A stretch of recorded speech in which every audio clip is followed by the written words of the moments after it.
Confessions, Part 1 by Jason Halstead. Published by Novel Concept Publishing. Copyright 2024. Don't forget to like and subscribe. Connor looked up from the cutting board and smiled. The garage door was going up, and that only happened when he or his wife were on the move. Since he was already home, that meant she was finally back from her latest trip. He used his knife to push the chopped scallions into the bowl with the breadcrumbs and spices and moved to grab the chicken. A quick toss in the bowl coated the meat before he skewered them with larger chunks of vegetables. He turned, rinsed his hands off, and patted them dry with just enough time to make sure he had 2 wine glasses ready to go, each filled with water, not wine. The door opened. His wife swept in, looking like $1,000,000. She tugged her suitcase behind her and turned her tired eyes on him and smiled. "Welcome home, Mrs. Brady." Connor greeted her and hurried over to give her a hug. She melted into his arms, and he let himself be overwhelmed by the gentle mix of her shampoo, her natural scent, and the perfume she'd spritzed on herself on that morning. It smelled like home to him, and he squeezed her just right to let her know it. I missed you, She said, after relaxing in his arms long enough to prove she meant it. She pulled back enough to kiss him and smiled at the sight of his eager eyes. That's it, I'm done. Never leaving again. Promise? I do. You're just going to hold me like this until we collapse. I'm not turning you down, but it would be a terrible waste of the kebabs I've got ready to go on the grill. Her stomach beat her to the punch by grumbling against him. They both laughed. You always know how to win me over. He backed away and turned to point at the glasses on the island. I know you get thirsty traveling. I've got some water for you. As if I could love you any more. She praised him and reached for the glass. Every move she took looked like it belonged in a ballet. Her lifting arm and stepping feet were graceful in a way he hadn't known existed before meeting her. How was your trip? He asked as she took a few delicate swallows of water. Oh, that's amazing. She praised the water. She turned her focus back to him. The trip was good. A tough deal to close, but everything worked out in the end. Anything exciting happened to you while I was away? Exciting? You know what I do for a living, right? Oh, stop. It's familiar to you, but not me. Trust me, I live vicariously through your clients' antics. Oh, no antics, I'm afraid. Although me running middle-aged office workers through cardio tennis drills is the highlight of some of their weeks, I think. No, about the most fun I've had was catching 3 girls cheating on their math quizzes. Scandalous. He laughed and shook his head. He could tell she was tired after however many hours it took her to fly back from her trip in Eastern Europe. Even napping on the plane wasn't all that restful. Go clean up. I'll get these started so they'll be ready when you are. Maybe you can't keep me home all the time, but treat me like this and I'll always come back to you. I'm holding you to that. She blew him a kiss and tugged her suitcase after her and down the hall to their bedroom. Connor went back to work on dinner. He carried the tray of kebabs out to the patio and lit the grill and let it heat up while he went back inside to finish up the sides. He alternated between the two, getting everything down so it finished perfectly as his wife emerged from the patio doors in swaying black slacks and a black tank top that hugged her lean figure and made it obvious she wasn't wearing a bra. She joined him at the table under the umbrella and cooed as she looked over the light Mediterranean salad and the kebabs. You're too good to me. Oh, stop. It's the least I can do to keep you from realizing how out of my league you are. She frowned. You said it didn't bother you that I made more than you. He reached over to pat her hand. More than all 3 of my jobs, but don't worry, I don't. I consider myself very lucky. You're out of my league because you put up with me being such a busybody and, well, let's face it, you're a 17 on a scale of 10. And that's without considering you're even more beautiful on the inside. Now you're just trying to get in my pants. He leered at her. Is it working? She laughed a little and shook her head. You know, you don't need to work 3 jobs. We can afford all this without that. He finished chewing before speaking. I could, but you're gone so much I can't just sit around and do nothing. I'd get fat. And standing next to you, yeah, that's not an option. I've got a trophy husband image to uphold. Stop, you're not a trophy husband. Wait, I'm very proud of you. I love you. I wouldn't trade you for anyone, and you're not fat or anything. You're in great shape. For my age and condition. He teased. Stop it. He grinned and thought about teasing her some more. Instead, he leaned closer to her and said, I'm not worried. In fact, there's no one in the world I believe more than you. I have no doubts, ever, that you love me. She smiled and blinked back, sudden wetness in her eyes. She reached over and took his hand and squeezed it. I love you. I know. Eat up. If you're up for it, maybe we could crack open the hot tub later? She smiled and nodded. I like that idea. Ew, it's been a while since we've done that. I've kept the chemicals and water up though, don't worry. I know you have, baby. That's one of the things I love about you. You're so good with the details. I can always count on you. Yes, you can. She nibbled her dinner a little more and then sighed and pushed it back. Crack open some wine. You want a drink? I do. I'll go get ready for the tub. Oh, already? But dinner? Maybe it's jet lag, but I'm really not as hungry as I should be. At least, not for that. Bubbles, a few glasses of wine, and your arms around me now, that's what I really need right now. You're in luck. I just happened to be available. She smiled and brought his hand up to her cheek. She kissed him on the wrist and said, Wine. I'm going to need wine. Right, well, you have to let me go first. She pouted as she let his hand go. Fine, but hurry. Do you want to get your suit while I do that? I can clean up real quick while you do that. Grab mine while you're in there, please. Sarah leaned back and pulled her shoulder-length dark hair back with her hands. A few swipes gathered it tight enough for her to slide the hair tie off her wrist and up on her hair in a high ponytail. Since when did we need suits to get in the hot tub? I hoped you'd say that. Connor grabbed their plates and took them inside. A quick scrape into the trash, and then he set them in the sink. Normally, he'd spend time rinsing them and putting them in the dishwasher too. But Sarah wanted wine, and she never drank. Either the trip had been extra rough, or she was feeling some sort of way that might turn out to be a lot of fun. He pulled a bottle out of their chiller and reached for the corkscrew. With the point a turn into the cork, he stopped as another thought popped into his head. Maybe something else had happened while she'd been away? Something that upset her or worried her? Or something maybe she'd done something? Connor shook his head to be rid of the unsettling thoughts.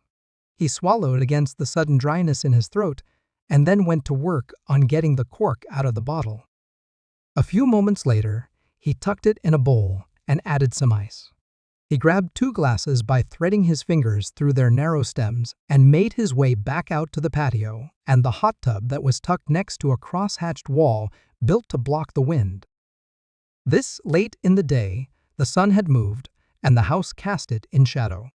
There was still plenty of light to draw Connor up short at the sight of his wife sitting in the hot tub. The jets hadn't been turned on yet, and her slender body was distorted by the water, just enough to provide modesty. Her athletic breasts, small but so perfect and amazing, were blurred just enough that he could barely make out the rosy color of her thick berry-shaped nipples. He blew out an appreciative breath and, for a moment, forgot about the butterflies in his stomach. My hero. she said as he approached and placed the wine on the lip of the hot tub. He took out the bottle and poured a glass, holding it to her to take, and then pouring one for himself. He took a quick drink from it, and then another to settle his nerves. That's good. More, please, she said. Connor's eyes widened. He wasn't the only one that needed it. He filled her glass before his hand began to shake, and then he tucked the bottle back in the ice bucket and stripped off his clothes in a rush and climbed in. He swallowed and moved to his usual seat and waited for her to join him. Connor. For all the heat in the water, Connor felt like he was a brother to the bottle of wine sitting in a bucket of ice. I love you. She hesitated and then sighed. I love you too. What? He asked in a broken voice. He winced and swallowed before trying again. What's wrong, sweetie? It's not I fuck. She said and took another heavy drink from her glass. Did something happen? He heard himself ask without wanting to know the answer. Something always happens. What? He wanted to stand up. He needed to move, to pace, to have some action. If she was telling him, Connor. she called for perhaps the second or third time. Connor, please, listen to me. He edged back down into the seat and stared at her. I don't. Okay. Go. It's not what you think. I don't know what to think. On the table where they'd had dinner, her phone played a tune. Do you have to get that? She shook her head. That's Gail. She can wait. Gail? He said flatly. Gail was how they'd met. Gail had been a client of his trying to find new ways to stay in shape. One day, Sarah had dropped her off, and that had been it. Connor saw her, and in that instant, he knew he would share his life with her. Lucky for him, Gail had helped set him up with a date, and things had just clicked. Or so he'd thought. Was Gail the problem? Gail was her best friend, her business partner. Maybe she was a partner in other ways too? She's just checking up on me. I told her that I had to talk to you tonight. About things. About things? What things, Sarah? Us? Did I do something? I can't think of anything. It's not you. Oh, Connor, it's not anybody. There's nobody else, I promise you. Nobody I care about more than you. Her promise did nothing to help his nerves. So then what is it? She took a big breath, let it out, and then drank the rest of the wine in her glass. She lifted herself out of the hot tub enough to grab the bottle and refill her glass. She flashed her husband with a healthy bit of side boob in the process, but even that didn't put him at ease. I wasn't born here. What do you mean? Just let me talk, okay? You're going to have questions. Lots of them. That's okay, I promise I'll answer them. All of them. But let me talk first, please. Connor nodded. Okay, so I wasn't born here. I was born in Lebanon. Connor's eyes widened, and he opened his mouth. He clamped it shut and swallowed, remembering what she'd asked. Sarah isn't the name I was born with, but it is my name. Sarah Brody. That's who I am. As long as you want me to be. His eyes narrowed in confusion, but he wasn't even sure what he wanted to ask, let alone that she'd asked him to wait. My parents were killed by a warlord that was taking orders from somebody else. They were taking orders too, all the way up the filthy chain. It doesn't matter, it happened. I escaped and ended up in Turkey because I made a deal at the American embassy. I met more people there and ended up living with a family over there. Connor leaned forward. She was right, he had questions. Lots of them. She held up a finger while she took another drink of wine. She put the glass back, and when she continued, her face was different. Her eyes were focused, but distant. Her jaw was set, and the laugh lines at the corner of her eyes didn't make him think of laughing. She looked cold. I learned from them. Things I never would have learned in Lebanon, and if they hadn't been allies and sympathizers of the United States, things I probably wouldn't have learned in Turkey either. But they took America's money and that made them a target. It made me a target.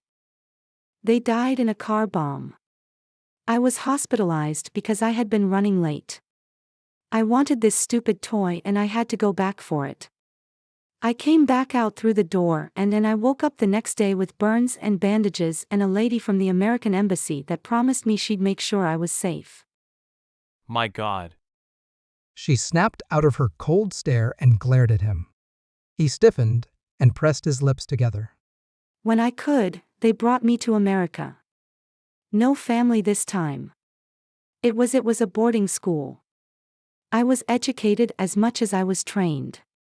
But, for the first time in my life, the only guns I heard were in the distance during hunting season. There were no explosions. No scary men leering at me and waiting for a chance to take me and rape me or sell me like cattle. Connor shook his head, but bit his tongue. All that safety and education and training, I wanted it. I yearned for it. I ate it up and asked for more. I was the best in my class. Best in the facility. She stopped to lick her lips and study him with only a glance. Then she went on. I'm not bragging, it's true. You see, I wanted something more than what they were giving me. I wasn't interested in a future. No American dream with a loving husband, or pets, or a hot tub, or any of this. I wanted revenge. I wanted to strike back and hurt the people that hurt me. They killed my parents, not once but twice. Different people, I know. Different groups, even. But that didn't matter to teenage me. I wanted them all to suffer. So I worked my ass off. I wasn't going to beat them by living a good life they never would. No, I was going to beat them Old Testament style. Connor stared, caught up in his wife's story and nodding along with it. He felt the fire in her belly. He understood the conviction in her words. The cold fury in her eyes made sense. I qualified for advanced training when I was 15. That's when they taught me things good little girls don't know about. How to strip, clean, and reassemble a gun in the dark. How to calculate wind shear and gravity and Coriolis effect. How to seduce a man who's enraged by women not covering their face and hair. How to speak the dominant language in all the major countries in the world. Sarah paused as though she was only now realizing what she'd just said. She finished the last of her wine and poured the last from the bottle into her glass. She licked her lips, but didn't drink it yet. By the time I was 17, I was working. Gathering intel and acting as a secondary on overseas ops. Yes, 17. Didn't matter. I always had a new identity. It didn't matter who I was, only that I could complete the mission. My name wasn't important. Dina Mari died when she was 6 years old. I took over as primary when I was 19. First one mission, then soon every mission. She paused when she saw the confusion in Connor's face. Primary means the one behind the trigger. Or button. Or knife. Or well, whatever gets the job done. Connor's lips parted in an almost silent gasp. I learned what I needed to learn and I made good on my contract. They didn't want to let me go when I said I'd had enough, and usually that means either I couldn't go, or well, you know. He shook his head. He didn't know. He had a pretty good guess, but he wouldn't let himself think the words. Not about Sarah. Not his Sarah. She went on while he was trying to sort through his thoughts. So I made a deal with them. I went private contractor. It was a shit show at first and they tried to pull me back in. Then they tried setting me up with some other independent help to smooth things out. I knew better, don't worry. I'd been looking on and off and finally I put all my effort into it. Soon enough I found what I needed, somebody who struggled to fit in because she was too damn smart for her own good, but in spite of that couldn't figure out how to fit in. Gail. That's right. I met up with her and, well, it was kind of like it was with you. He jerked in the water. We hit it off like we were meant to be. Oh, I know Gail crushed on me hard, but I never led her on. Never let her think I was interested in her. I was not like that though. Anyhow, I pulled her in slowly and before she knew it, she was my girl in the chair. Girl in the chair? Connor asked, and then clamped his lips back together. She allowed the question. Spider-Man has a guy in the chair, right? The Tom Holland one. Well, Gail's my girl in the chair. Connor nodded. With Gail on board, everything started to mesh. The jobs got a lot less messy and soon more and more of them rolled in. Most of the time it was funded by you-know-who, but as time passed more and more private work came in. A lot of those we turned down. But some, well, yeah, this hot tub won't pay for itself. Connor swallowed and waited. She took another drink and then nodded. Okay, that's it. Well, the view from a spy satellite, at least. Your turn. Connor swallowed and reached for his glass. It was empty. He leaned over and grabbed the bottle. It was empty too. He stood up and carefully swung his leg out of the hot tub. So that's it? She asked, her voice still flatter and more controlled than he'd ever heard it. Are you just going to leave me? More wine. He said, and walked across the patio. He returned with a freshly opened bottle, and, admittedly, he'd taken a few swigs straight from it. He poured some in his glass, and then topped hers off too before he settled back into the hot tub. So? She prompted him. He took a deep breath and let it out. So? Ask me anything. She said, and then added, I love you. He nodded. So you're like what, a spy? She winced. Not exactly. Or at all, honestly. Oh. So what then? Exactly. She lifted her chin a little and said, I kill people. The water felt extra hot as a chill ran down his spine. Yeah, okay, that tracks. It tracks. He gestured at her and the hot tub around them. With all this. Oh, well, remember, we vet the jobs. They were all bad people. Is this like a True Lies role reversal? What? He shook his head. Never mind. It's a movie. Oh, sorry. Unless I'm with you, I don't have time to watch many of those. I bet. Okay, so your parents? The people that, killed them? Okay, I lied. What? You can ask me anything except about that. Connor frowned. All right. It's just you don't look Lebanese. I think. I guess I'm not really sure what a Lebanese person would look like. Middle Eastern, right? My genetics are all over the place. Iran, Lebanon, Greece, Poland, Germany, I'm a mutt. Greek, I can see that, I guess. I never really thought about it. Or cared. He admitted.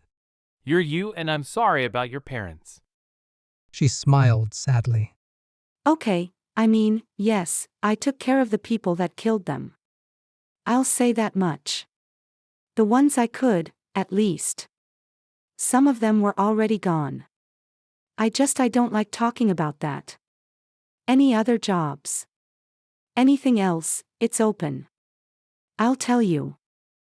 What if am I in any danger? What? No. Never. Okay. Even if you don't love me anymore. Even if this is too much and you have to leave. I will never, ever, let anything happen you. You own a part of me, Connor. A part of me that I thought I lost in an explosion when I was a little girl. I love you too. You do. Even. Even now. Yes, but I guess I want to know why. Why now, I mean? Why tell me after we've been together 3 years and married for one?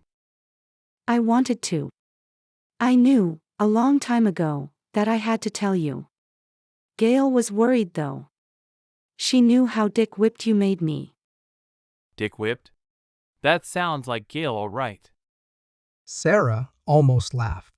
You filled a hole in me. I was afraid if I told you, well, I don't know if I could go on if that hole got unplugged again. That tracks too. Because I feel like that. I love you so much. You have no idea how scared I am right now. I'm not leaving. He promised her. Tears ran down her cheeks, and she let out a sob. A few quick breaths helped her pull herself back together. She nodded and managed a small smile. So you're like a badass? She did let out a little laugh that time. I mean, I know you can outrun me, but I can at least lift more than you. You've got 100 pounds on me, you'd better. He waved her silly facts aside. So you could, like, kill me with your bare hands right now? Easier to use the wine bottle. If that didn't work, snap a wine glass and use the stem. Or, if none of those were an option, drown you in the hot tub. If all of that failed, and it wouldn't, then yes, I could use my body to get the job done. Fuck. I promised I'd answer any question. If you don't like the answer, don't ask it. Yeah, I'll keep that in mind. Can I ask a question? I guess, yeah, sure, why not? How are you okay with this? Honestly, I'm in shock. He admitted. It'll hit me probably many times. Maybe this means I'm a bad person, but the thoughts I had when you got home seemed a lot worse to me than this. Worse than this. Cheating on me when you were away. Or that you and Gail were, having an affair. Oh. Not a chance. I mean, well, I've had to flirt a little, or a lot, sometimes. But I promise you, I have never, ever, had sex with anyone since I met you. Any kind of sex, I mean, not just the Clinton version. Connor laughed at the reference. Okay, so as long as that's true, then this I don't know. It just doesn't seem as bad. It definitely hasn't hit you yet. Oh, totally. He agreed. But still, I know you. I love you. Those other people, they're bad people, right? It's not on me to decide if they deserve it or not, but I don't know them or care about them. And yeah, maybe there's a little girl somewhere whose parents aren't going to die in an explosion because of you. Sarah's wineglass stopped moving. She stared at him, and amidst the mist rising off the hot tub, he was sure her chin trembled and her eyes got glassy again. She set the wine down and pushed herself across the hot tub and straddled his legs. I love you so goddamn much right now, my heart's going to burst. She warned him. Tell me stop right now if you need to, otherwise. Otherwise, what? She didn't press her lips to his. She crushed his lips with her. He tasted blood from a split lip and wasn't sure who it came from, but it didn't matter. After a few more seconds, he decided he didn't care either. His arms wrapped around her back, and then she was reaching between them and finding he was more than ready for what she had in mind. Stars began to burst around her fuzzy silhouette, either from lack of oxygen or because she lifted herself and positioned him just right so she could drop back down and make the warmth of the hot tub feel like a cold shower compared to the heat inside of her. Animals mated with a near mindless passion caused by chemicals and genetics. Sarah put the more primal of animals to shame with her need. Water splashed out of the hot tub with enough force to upset their glasses and the full bucket. Their lips never parted for more than a second or two, enough time to gasp a breath, and then be joined again until they came together a final time and ground against each other in a shared peak that left them shattered and broken and clinging to each other. That. Connor managed to pant after Sarah collapsed on top of him. She groaned, agreeing in spirit, if not in words. Mostly because she wasn't capable of words yet. Just, I'm not saying I want to be a part of what you do. She slurped up the drool in her mouth and nodded. Okay. So, we're not going to end up in some natural-born killers kind of thing. Huh. We've got so many movies to watch.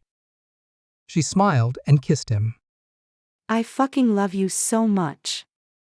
He squeezed his arms around her. Same. I bet we look like prunes. But I don't want to let you up. You're still kind of hard in me. Yeah, well, you have the effect on me. If we take this to the bedroom, can we keep going? All night if you want. I'll call in sick tomorrow. She kissed him again. We should talk more too. I know you say you're okay with it, but you're going to have more questions. I will, you're right. But more sex first. I need you so bad right now. You've got me. I'd kind of like to know about your jobs too. What do you mean? Well, maybe tell me about one? She glanced away to consider his request and nodded. She stood up and pouted as she felt the emptiness his absence left in her. Sure, I can do that. But not until after we're in bed and you've shown me that I'm still yours. I think I can do that. He said as he climbed to his feet.